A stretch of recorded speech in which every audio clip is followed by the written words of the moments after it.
Hey everyone, so in this video what we're going to be doing is having a look at the HGiG or dynamic tone mapping performance for God of War.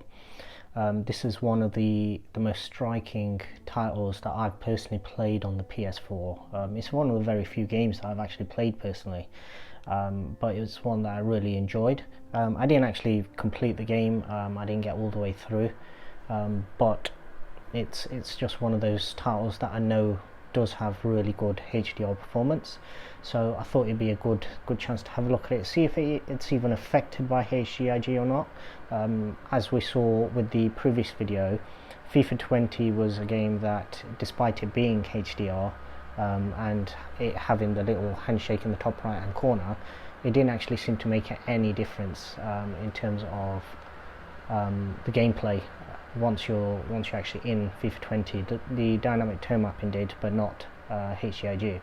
So what we'll do is, with this one, we'll just go into the game, and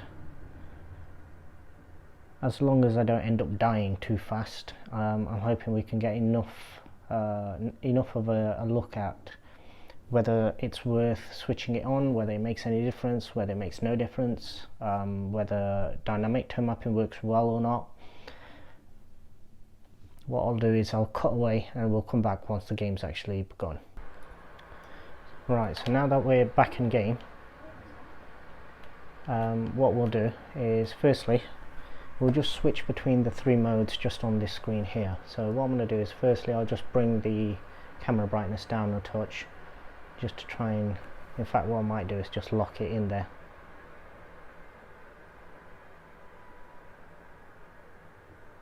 And just bring that down a touch, there we go. So, wrong button again. So come down to all settings. It's in game mode, and what we'll do is we'll come down and we'll go to expert controls and then dynamic tone mapping. So currently it's off. Switching tone mapping on, as you can see, makes quite a big difference. This is obviously something that we've noticed on all of the tests that I've run so far. So dynamic tone mapping does tend to brighten the whole image. It'll pull up all the shadow detail and just enhance everything. Colors do change slightly. I wouldn't call it massive, so it's not blowing out or anything. It's not the same as going from a standard mode to a vivid mode, but it is adding a little bit more vibrancy.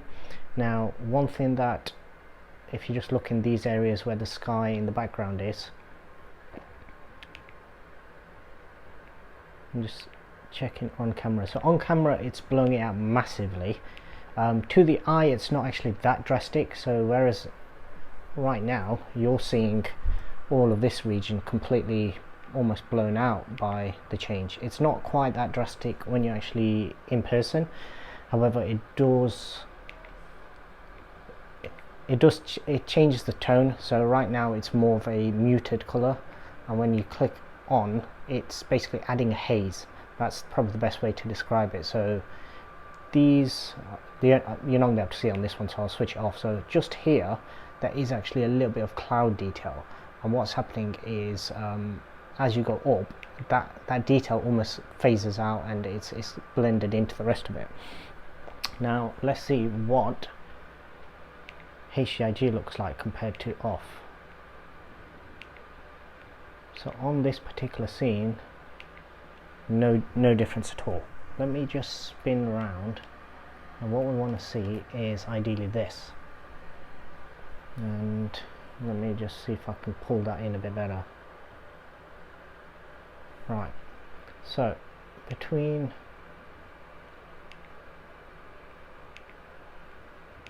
these three, so as expected, so dynamic tone mapping on any of your brightest scenes is pulling them down, it's pulling your highlights down just to stop them blowing out. HGiG on is enhancing those white points, and I have to say it is very similar to what you're actually seeing on screen right now. So it is actually blowing out those clouds just there. All the detail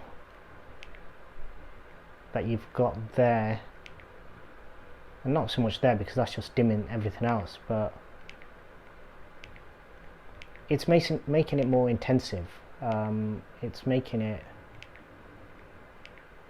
so then it actually looks like there's sunlight beaming through. Try and come back down to something like this, and what we should notice on something like this is no difference between HGiG on or off, and then once we get to dynamic tone mapping, it should pull all of this up. Not much on this particular area. There we go.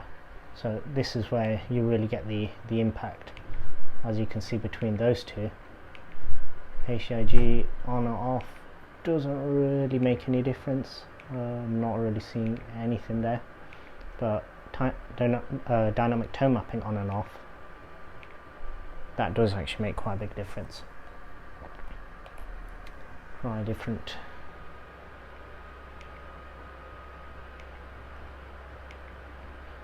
And one thing that I hope they can manage to fix on the next gen consoles is the noise.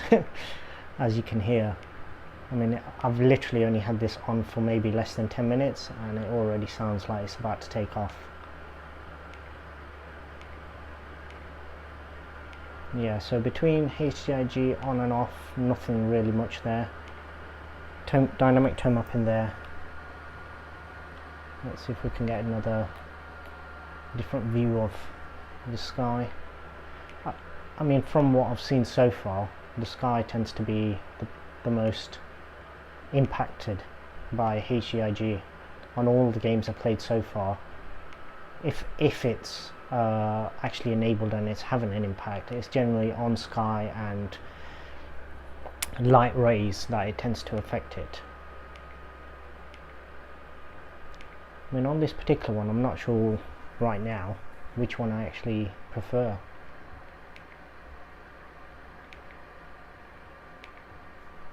I mean, on this particular scene just here, HGiG on tends to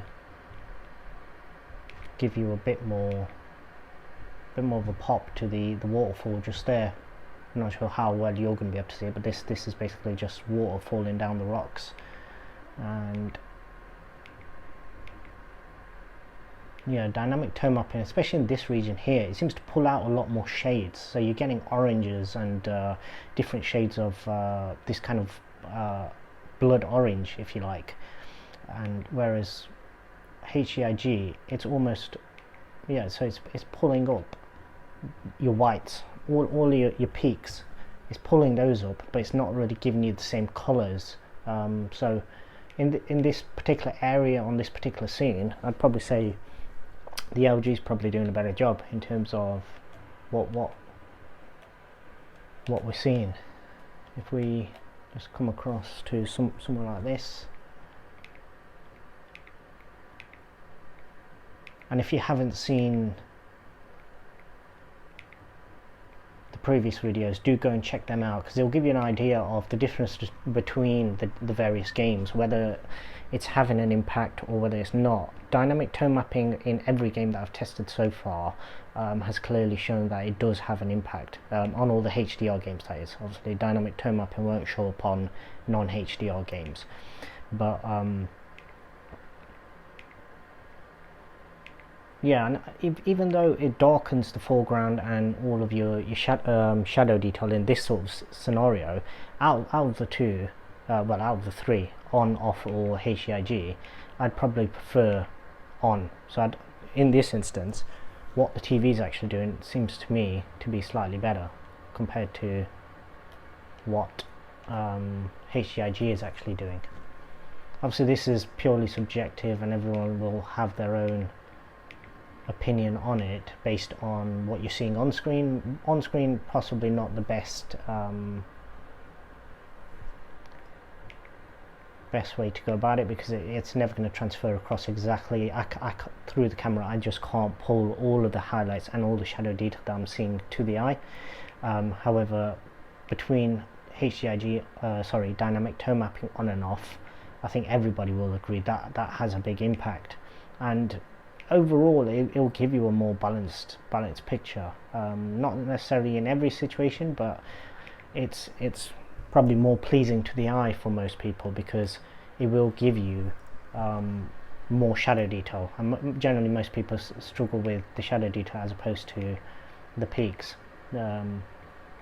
However, having said that, on this particular scene, if we look just here, and what I'll do is I'll just try and bring the brightness down a touch, just so then you can actually notice it. I'll try and get it on camera anyway. So off is like that. When I put on, you could probably saw a little flicker. I'll try and describe what the difference is. So with it off, there's very little definition in the snow. With it on, it's pulled just in this region here. It's just pulled almost like footprints, or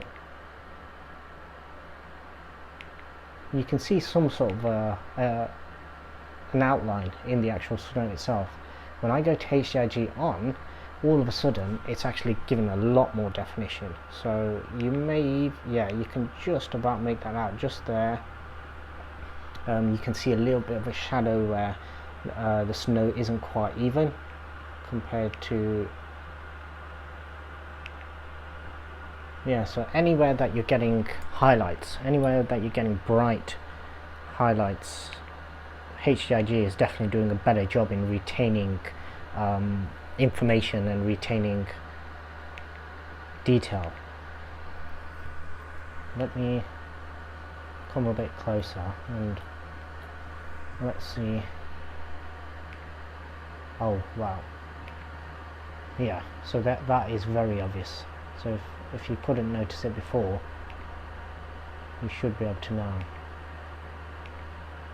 So that's off, and that's on. But the difference between off and HGiG in the position that we were is that right now off and HGiG on isn't really making any difference. However, on is pulling everything up. But what you're actually getting is you're not actually retaining the same sort of luster that you're getting from these little speckles of snow or whatever that actually is in there. And the difference between off and HGiG on, when we were further backwards, you could still see all of this detail. So all of the difference in the actual levels of the snow, you're not actually seeing. It's almost flattening all of that out when you switch dynamic tone mapping on, whereas that seems to give you a much better idea that this isn't a perfectly flat surface. It's uneven, and it's got peaks and crevices to the actual snow. Right, I've kind of lost where I was. Let's follow the kid. Where's the kid gone?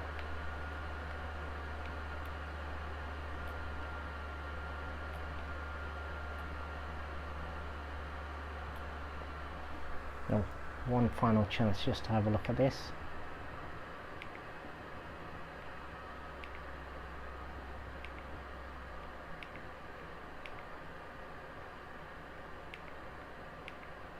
Yeah, so in most instances, dynamic tone mapping will show you more of the picture. Obviously, that's what it's there for, is to balance everything out.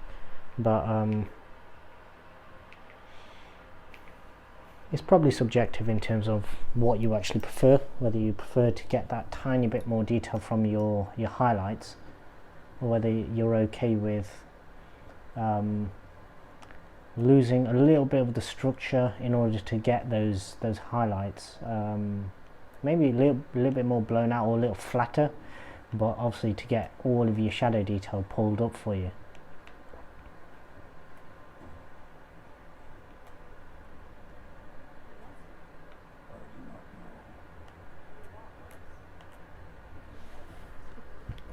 Any difference here?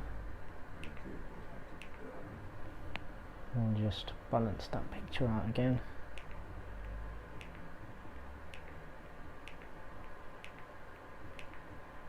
Yeah, so in most scenarios, in most scenes where you've got shadow detail, I mean, you can pretty much see that that's pulling up all of your shadow detail. Not massively, it's not overblowing it, it's not blowing the picture out by any means, but it is giving you a bit of a difference, whereas HGiG only really affects the real peaks, the highest points of the picture.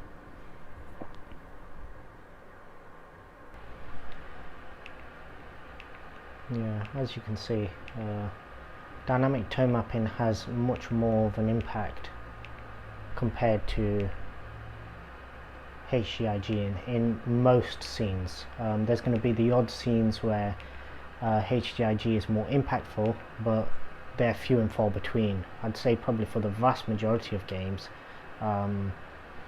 dynamic tone mapping will have more of an impact on your gameplay, or just leaving it off, compared to what HGiG is going to actually do. Anyway, that was a look at God of War with HGiG enabled and disabled, as well as dynamic tone mapping. As always, if you did enjoy the video, give it a thumbs up. If you haven't already done so, please subscribe to the channel, hit the bell icon to be notified about any new uploads I do. I have tons of videos coming. Usually I try and upload or release one video every day, so there's plenty of content there, plenty of stuff for you to go back through and watch back. If you haven't seen the previous videos, please go back and watch all of those, because there's tons of coverage on those various games as well. And if you have any other videos or games, that you would like me to have a look at, obviously just drop that down in the comments below. Thanks again for watching.